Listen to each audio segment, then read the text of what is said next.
सांगली कृषी उत्पन्न बाजार समितीचं त्रिभाजन करायला स्वाभिमानी शेतकरी संघटनेचा पहिल्यापासूनच विरोध राहिलेला आहे। त्याचं कारण त्रिभाजन झाल्यानंतर सांगलीची बाजारपेठ सक्षम होईल, परंतु जत आणि कवठेमंकाळ मात्र सक्षमपणाने चालणार नाही आणि त्यामुळे नुकसान होणार आहे ते शेतकऱ्यांचं होणार आहे आणि त्यामुळे त्रिभाजन करण्याची गरज नव्हती। परंतु जर बाजार समिती आपल्या ताब्यात आली नाही तर मग ती कुणाच्याच ताब्यात जाता कामा नये। ही जी विकृत मनोवृत्ती सरकारची आहे त्या मनोवृत्तीतून हे त्रिभाजन केलेलं आहे असं माझं स्पष्ट मत आहे।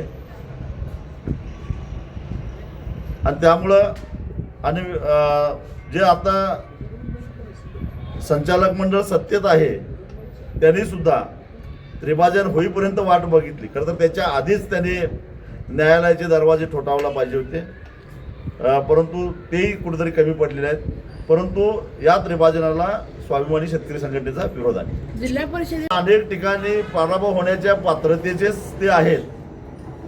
साताऱ्यामध्ये मंत्र्यांच्या मध्येच फ्रीस्टाईल हाणामारी झालेली आपण सगळ्या महाराष्ट्रानं बघितलेली आहे।